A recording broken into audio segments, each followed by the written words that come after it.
Let's ask former senior advisor to President Trump, Stephen Miller. I have to tell you, after I read that story, I read it in the Daily Mail. There were pictures, the video you saw there from CNN. I couldn't sleep that night. It's heartbreaking. It's devastating. But I don't understand it either, Stephen, because I don't care if I'm starving. Sean and I are not going to sell our daughters. These are huge cultural differences. What do we do now that we have brought so many of them here? And some of them are just leaving the base, by the way, as some congressmen in Wisconsin have said, without any tracking of them at all. Well, the truth is that the tragedy is upon us. Joe Biden indiscriminately evacuated at random Afghan nationals based on no criteria, no selection, evaluation method of any kind, totally at random. And you're right, the culture is radically different from the United States. Let me make a very basic point here.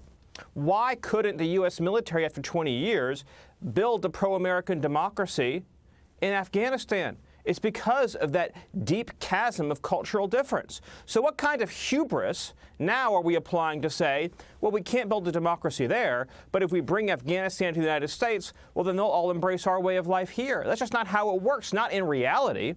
That's why the right and compassionate policy is, if there are people who legitimately and genuinely need relocation, they can be relocated to another safe place in the Middle East. For example, there's millions of Afghan refugees over the last several decades, going back to the communist era, that have moved to Pakistan. Why would Kenosha and not Pakistan be the destination of choice for Afghan refugees? Yeah, well, it seems like it would also have been cheaper to take care of these refugees in a third world country. It's very expensive, correct, Stephen, to bring them here? Yeah, for the price of taking one to the United States, you could resettle 10 plus in their home country.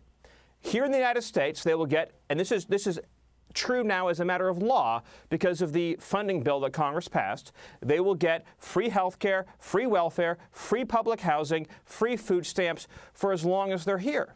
And you could help 10 times more people, again, if you wanted to, in their home region. So this is not about a humanitarian mission. This is about an immigration mission that's ideologically driven.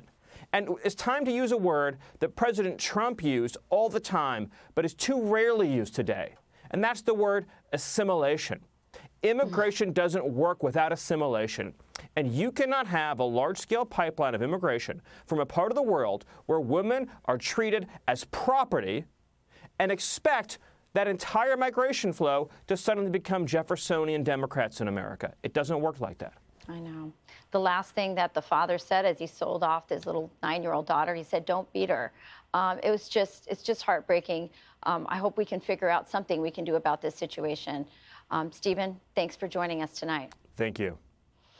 Hey, Sean Hannity here. Hey, click here to subscribe to Fox News YouTube page and catch our hottest interviews and most compelling analysis. You will not get it anywhere else.